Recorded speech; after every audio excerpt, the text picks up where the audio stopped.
Trojan war Greek mythology का एक बड़ा हिस्सा है, जिसका आगाज कोई मैदान जंग नहीं बल्कि एक छोटे से चुनाव से हुआ। एरिस, झगड़े की देवी, एक शादी में न बुलाया जाने पर गुस्सा हो गई और देवियों के बीच एक सोने का सेब फेंक दिया। इस सेब पर लिखा था सबसे सुंदर के लिए, जिससे हेरा, अथेना और अफ्रोडाइटे के बीच खूबसूरत होने की रेस शुरू हो गई। ज़ूस उनमें से किसी एक को चुनाने को तैयार नहीं थे, तो उन्होंने ट्रॉय के एक राजा कुमार पेरिस को उनकी सुंदरता का फैसला करने का काम दिया। हर देवी ने उसे रिश्वत देने की कोशिश की। हेरा ने उसे शक्ति का वादा किया, अथेना ने ज्ञान दिया और अफ्रोडाइटे ने उसे दुनिया की सबसे सुंदर औरत स्पार्टा की हेलेन का लालच दिया। ख्वाहिशों में बहके हुए पेरिस ने अफ्रोडाइटे को सबसे सुंदर चुना और हेलेन का प्यार तो पा लिया, लेकिन साथ ही जुंग की आग भी भड़का दी। हेलेन अपनी खूबसूरती के लिए मशहूर कोई आम औरत नहीं थी। कहा जाता है कि वह खुद ज़ूस की बेटी थी। उनमें एक ऐसा जादू था जिसने सदियों तक कवियों और कलाकारों को प्रेरित किया। उसकी खूबसूरती एक दो-धारी तलवार की तरह थी, जो प्रशंसा तो लाती थी, लेकिन साथ ही जलन और झगड़े भी पैदा करती थी। स्पार्टा के राजा मेनेलाओस से शादी करके ऐसा लगता था कि हेलेन की लाइफ आराम और पावर में बीतेगी, लेकिन अफ्रोडाइटे के वादे से जुड़ी किस्मत को कुछ और ही मंजूर था। पेरिस देवी के आशीर्वाद से भरकर स्पार्टा पहुंचा और हेलेन की खूबसूरती पर मोहित होकर यूज अपने साथ ट्रॉय ले गया। यह बगावत सिर्फ मेनेलेस का अपमान नहीं था, बल्कि मेहमान नवाजी के नियमों के खिलाफ एक गंभीर अपराध था और यूनानियों के बीच युद्ध का कारण बना। हेलेन के अपहरण से पूरे ग्रीस में हलचल मच गई। मेनेलेस गुस्से और अपमान से भरा हुआ, उसने अपने भाई एगामेम्नॉन, माइसीने के शक्तिशाली राजा, से अपनी पत्नी को वापस लाने में मदद की गुहार की। अगामेम्नॉन ने अपने अधिकार को स्थापित करने और अक्सर लड़ने झगड़ने वाले ग्रीक राज्यों को अपने झंडे के नीचे एकजुट करने का अवसर देखते हुए सहमत हो गया।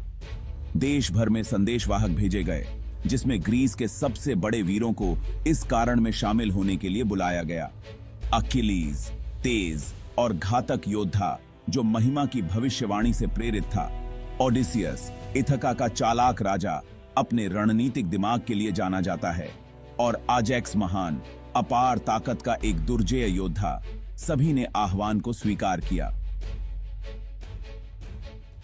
एक विशाल सेना और जहाजों का एक बेड़ा तैयार किया गया, जो ट्रॉय के खिलाफ युद्ध छेड़ने और चोरी हुई रानी का बदला लेने के लिए तैयार था। औलिस में इकट्ठी हुई ग्रीक सेनाओं के साथ उम्मीद और दहशत का माहौल था। जहाज रवाना करने से पहले एगामेम्नॉन ने शिकार की देवी आर्टेमिस को एक भयानक भेंट चढ़ाई, अपनी ही बेटी इफिजेनिया की बलि दे दी ताकि हवा अनुकूल हो। इस हताशापूर्ण कार्य ने उनके प्रस्थान को सुनिश्चित तो किया, लेकिन देवताओं के क्रोध को भी झेला और ग्रीक अभियान पर एक काला साया डाल दिया। हजारों जहाजों के साथ यूनानी एजियन सागर के उस पार रवाना हुए, एक ऐसी यात्रा पर निकल पड़े जो उनकी हिम्मत, उनकी वफादारी और उनके दृढ़ संकल्प की परीक्षा लेगी। एक चुनौतीपूर्ण कार्य से शुरू हुआ ट्रोजन युद्ध शुरू हो चुका था और नायकों और राष्ट्रों का भाग्य अधर में लटक गया था। सेक्शन 5, अकिलीज का गुस्सा। 10 साल तक चले इस भयानक ट्रोजन युद्ध में वीरता और निराशा दोनों के ही पल देखने को मिले। ट्रॉय के आसपास के मैदान महान लड़ाइयों और व्यक्तिगत वीरता के कारनामों का अखाड़ा बन गए। यूनानियों के सबसे महान योद्धा अकिलीज युद्ध के मैदान पर छाए रहे। उनकी क्रोध की आग महिमा की प्यास से और भड़कती रही। फिर भी घमंड और क्रोध अकिलीज की कमजोरी साबित हुए। एक बंदी महिला ब्रीसेस को लेकर एगामेम्नॉन के साथ विवाद के कारण अकिलीज लड़ाई से पीछे हट गए और अपने तंबू में चुपचाप बैठे रहे, जबकि उनके साथी उनके बिना ही ट्रोजन्स का सामना कर रहे थे। उनकी कमी साफ महसूस की गई, क्योंकि युद्ध का रुख धीरे धीरे ट्रोजन के पक्ष में होने लगा। जिसका नेतृत्व ट्रॉय के राजकुमार बहादुर हेक्टर कर रहे थे। Section 6 Trojan horse. सालों तक चलते रहे इस युद्ध से दोनों ही पक्ष थक चुके थे। ऐसे में ओडिसियस के नेतृत्व में यूनानियों ने एक चालाक योजना बनाई। उन्होंने लकड़ी का एक विशाल घोड़ा बनाया जो ज्ञान और युद्ध की देवी अथीना को एक भेंट था, और उसे ट्रॉय के द्वार पर छोड़ दिया और खुद पीछे हटने का नाटक किया। ट्रोजन यह मानते हुए कि घोड़ा जीत का प्रतीक है और शांति का इशारा है, उसे अपनी शहर की दीवारों के भीतर ले जाने के लिए मान गए।